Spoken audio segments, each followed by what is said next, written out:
Good morning, students. Today we read chapter 3. Why do we need a parliament? हमें संसद की आवश्यकता क्यों है?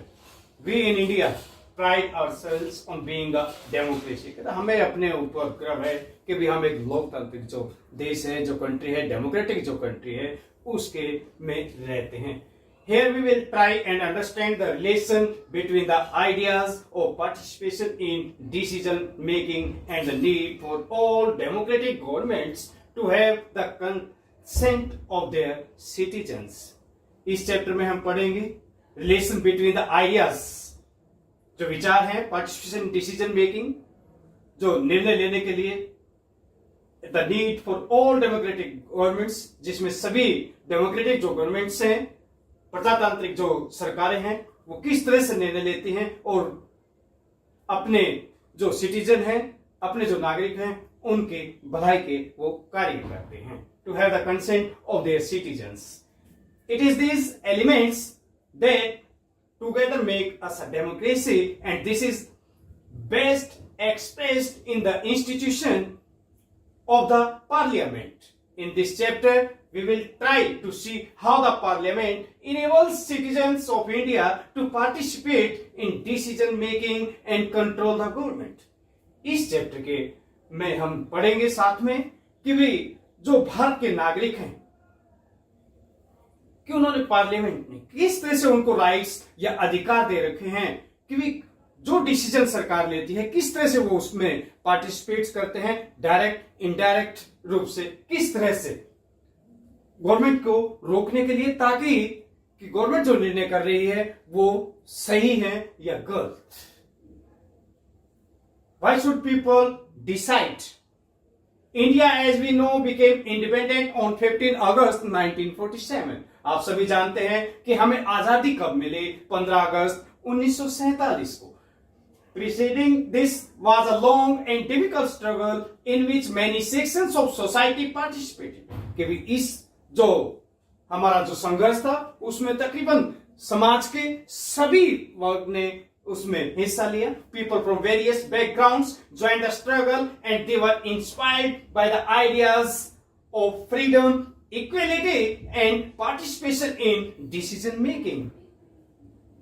People from various backgrounds, कि अलग-अलग बैकग्राउंड से जो लोग थे, जो भारत के नागरिक थे, वो किस तरह से उन्होंने संघर्ष किया और इंस्पायर्ड हुए. कौन कौन से, एक तरह से हम माने कि भी फ्रीडम, आजादी, इक्वलिटी, समानता, जो ये हमें पार्टिसिपेशन इन डिसीजन मेकिंग, ये सभी हमें फ्रांस की जो सबसे पहले क्रांति हुई थी वहां से ये तीनों चीजें हमें मिली थी. Freedom, equality and participation in decision making under colonial rule. Colonial यानी कि हम सभी किसके गुलाम थे? अंग्रेजों के. तो हम किसकी कॉलोनी रहे? ब्रिटिश की. Under colonial rule, the people had lived in fear of the British government and did not agree with many of the decisions that they took. और colonial rule था, अंग्रेजों का शासन था, तो वो जो निर्णय लेते थे हम डरे रहते थे, सहमे रहते थे, उन्हें एक्सेप्ट करते थे. इसके अलावा हमारे पास कोई भी ऐसी चीज नहीं थी कि हम उसको अपोज करते. But they faced grave danger if they tried to criticize these decisions. The freedom movement changed this situation. कहता है कि यदि वो किसी तरह से उसका विरोध करते तो उनका जो एक संघर्ष चल रहा था भारत को आजादी दिलाने का, शायद उसमें वो रुकावट बनते. The freedom movement changed this situation. The nationalists began to openly criticize the British government and make demands. कहता जो राष्ट्रवादी, ये एक तरह से जो उग्र विचारधारा और जो भारत के नागरिक began to openly criticize the British governments. उन्होंने ओपनली, बिल्कुल खुलकर ब्रिटिश जो गवर्नमेंट थी, सरकार थी, उसका खुलकर विरोध करना शुरू कर दिया. एंड मेक डिमांड्स, और अपने डिमांड्स, अपनी मांग पत्र उनके सामने रखे. As far back as 1885, that year is very important, क्योंकि फर्स्ट टाइम एक ब्रिटिश जो रिटायर्ड अधिकारी था उसने सबसे पहले किसकी स्थापना की? Indian national Congress in 1885. आप सभी जानते होंगे कि कांग्रेस भारत की पार्टी है और जिसमें इसकी स्थापना 1885 में A.O. ह्यूम एक एडमिनिस्ट्रेटर था, ब्रिटिश गवर्नमेंट था, वो रिटायर्ड पर्सन था, उसने इसकी स्थापना की थी। The Indian national Congress demanded that there be elected members in the legislature with the right to discuss the budget and ask questions. कहता उन्होंने पहली बार अंग्रेजों के सामने, ब्रिटिश सरकार के सामने, ब्रिटिश हुकूमत के सामने अपनी मांग रखी कि भाई जो इंडियन नेशनल कांग्रेस है कि भी उसके इलेक्टेड मेंबर्स होने चाहिए लेजिस्लेचर के अंदर और उन्हें अधिकार मिलने चाहिए टू डिस्कस, उसके कोई भी डिसीजन सरकार लेती है उसके डिस्कशन में भाग लेने के लिए, कोई बजट, कोई पैसा जारी करती है, रुपया जारी करती है किसी भी प्रोग्रेस के लिए, एंड आस्क क्वेश्चंस, और उन्हें प्रश्न पूछने का भी अधिकार होना चाहिए।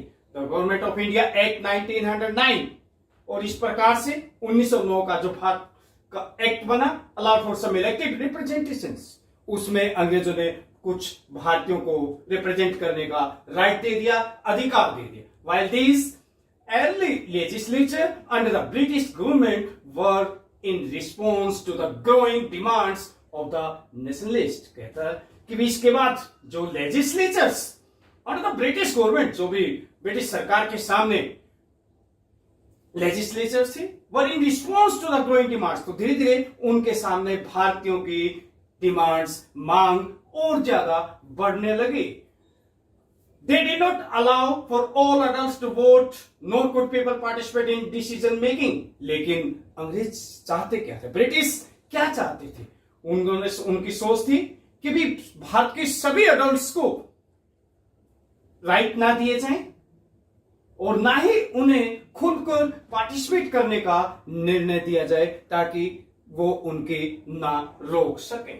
As you read in chapter 1st, the experience of colonial rule as well as the participation of different people in the struggle for freedom left little doubts in the minds of the nationalists that all persons in independent India would be able to participate in making decisions। कहता पहले chapter में आपने पढ़ा भी होगा तो कि the experience of colonial rule as well as the participation of different peoples in struggle, कि भी कॉलोनियल जो रूल था, ब्रिटिश अंग्रेजों का जो शासन था, कि भी पार्टिसिपेशन में भारतीयों ने अलग अलग रूप में संघर्ष किया फॉर फ्रीडम, आजादी के लिए।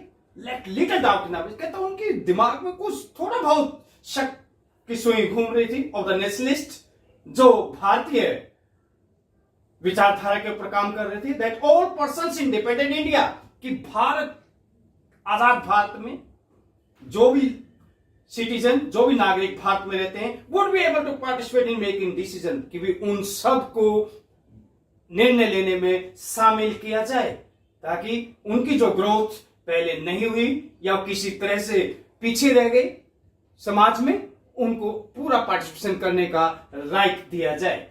With the coming of